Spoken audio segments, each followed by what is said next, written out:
Alors, on va corriger l'exercice de chimie organique concernant la nomenclature des composés organiques. Donc, on va commencer par le premier composé. Donc, avant de nommer le composé, il faut déterminer à quelle famille organique appartient. Alors, premier exemple, donc on a ici le groupe OH. Donc, il s'agit des alcools. Donc, ce composé appartient à la famille des alcools. Donc, on va choisir tout d'abord la chaîne carbonée la plus longue. Il va comporter 1, 2, 3 et 4 atomes de carbone. Donc, on va choisir cette chaîne. Comporte 4 atomes de carbone. Pour la numérotation, donc il faut toujours donner au carbone fonctionnel le numéro le plus petit possible. Donc on va numéroter la chaîne à partir de ce carbone, donc le numéro 1 et 2. Donc on a ici un groupement alkyle, c'est le groupement méthyle CH3. Donc on commence la nomenclature. Donc on a deux méthyles. Donc 1, 2, 3, 4. Donc c'est butane, 2 all. 2 c'est la position du carbone fonctionnel.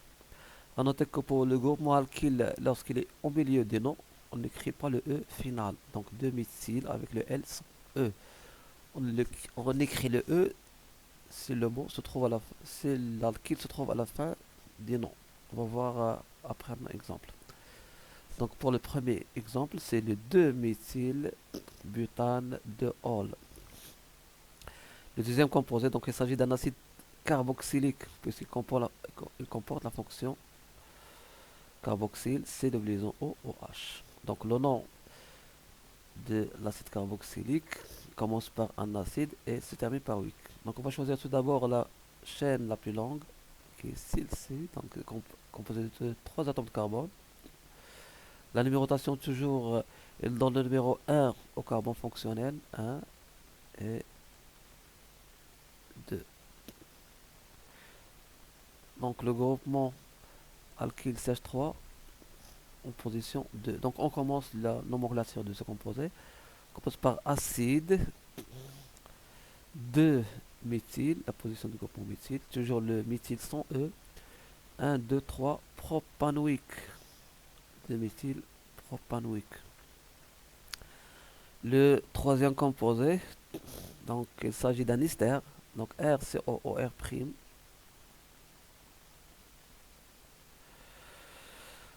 Donc le nom d'un ester se compose de deux parties, donc on va commencer par la première partie. On a ici une chaîne carbonée ramifiée, donc on va choisir la chaîne carbonée la plus longue. La numérotation toujours à partir de carbone fonctionnel, donc 1, 2, un groupement méthyle en position 2, donc on va nommer la première partie 2 méthyle, 1, 2, 3, propane, what? Donc la première partie. La deuxième partie c'est C2H5. C2H5 c'est un groupement éthyle, donc 2 méthylpropanoate d'éthyle avec un E à la fin, puisque le groupement alkyle se trouve à la fin des le nom. Donc au milieu, on élimine le E.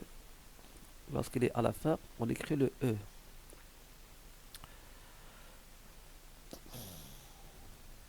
Quatrième exemple, quatrième composé, pardon. Il s'agit d'un anhydride d'acide, donc la fonction anhydride. Donc pour nommer anhydride, on va nommer l'acide dont il dérive. Donc on va prendre une partie, la partie de cet anhydride, et on va nommer l'acide dont il dérive, et après on va remplacer acide par anhydride. Donc ça, il s'agit de l'acide de méthylpropanoïque. Donc le nom de l'anhydride, ce sera anhydride de méthylpropanoïque. Anhydride de méthylpropanoïque. Notre exemple, on a un ester. Donc le nom d'un ester se compose de deux parties. Donc la première partie, on a deux atomes de carbone, donc c'est l'éthanoate. Éthanoate. Deuxième partie, donc c'est un groupement méthyle, donc éthanoate de méthyle avec un E à la fin. Le nom le groupement alkyle, le nom de le groupement alkyle se trouve à la fin du nom, donc on va ajouter un E. Ici on a un acide carboxylique, c'est double liaison OOH. Le nom d'un acide dérive de celui d'un alcane en ajoutant l'intermédiaire weak et en commençant par le mot acide. Donc acide 1, 2, 3, le C2H5 est identique à CH3, CH2. CH3, CH2. Donc C2H5, c'est CH3, CH2. Donc on a 1, 2, 3, 1, 2, 3 atomes de carbone. Donc acide propanoïque.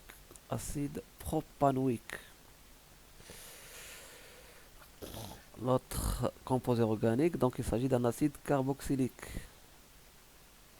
C'est double liaison OOH avec une chaîne ramifiée. Donc on va choisir la chaîne la plus longue, composée de 4 atomes de carbone. On numérote toujours la chaîne à partir du carbone fonctionnel qui va porter le numéro 1, 2 et 3. Donc on commence toujours par acide, à ne pas oublier, donc toujours le nom d'un acide commence par acide et se termine par weak.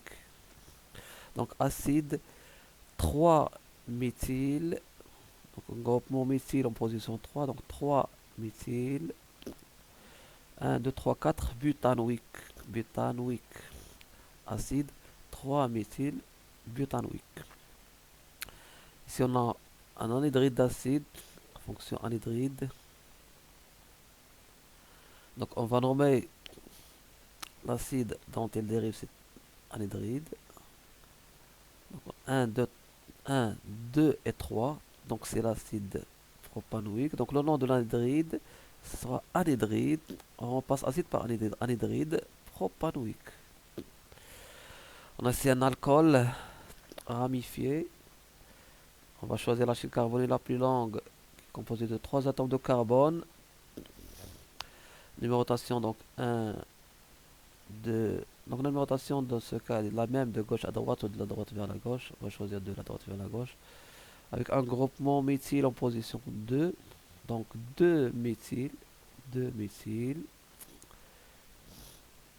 Pardon. Méthyle. Un L qui manque. 2 méthyle. Pardon. Je vais corriger de 2 méthyle.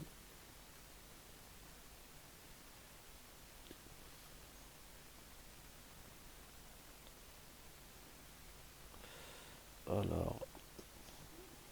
2 méthyle.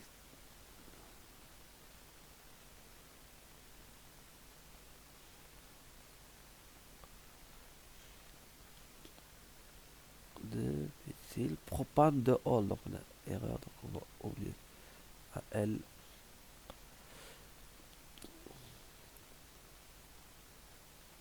2 méthyle propane de Hall. Donc 2 méthyle propane de Hall. 2 méthyle propane de Hall. Le composé, donc toujours c'est un alcool. Donc c'est un alcool à chaîne linéaire. La chaîne carbonée la plus longue est composée de 1, 2, 3, 4, 5 atomes de carbone. La numérotation est donc dans la priorité au carbone fonctionnel. Donc on va numéroter de la droite vers la gauche. 1, 2. Donc pentane. Donc 5 atomes de carbone. 2 Hall. Donc il s'agit d'un alcool secondaire. Donc 1 et 2 atomes. Le carbone fonctionnel relié avec 2 autres atomes. On a ici un ester. Donc la première partie de l'ester composée de 2 atomes de carbone. Donc c'est éthanoate. Deuxième partie, donc c'est une chaîne ramifiée. Donc la chaîne la plus longue, c'est celle-ci. La numérotation commence toujours par le carbone relié avec l'oxygène. Donc c'est le numéro 1, 2 et 3. Donc éthanoate, 2 butyl, propyl Encore une fois, donc le méthyle sans E, propyle avec E se trouve à la fin, donc éthanoate de 2-méthylpropyle. Le dernier exemple, donc c'est un acide carboxylique à chaîne ramifiée, donc on va choisir la chaîne la plus longue. La numérotation donne toujours la priorité au carbone fonctionnel, donc c'est le numéro 1, 2, un groupement méthyle en position 2. Donc on commence toujours par acide et on termine par wick, donc acide 2-méthyle 1, 2, 3, 4 butanoïque, 2-méthyle bétanoïque.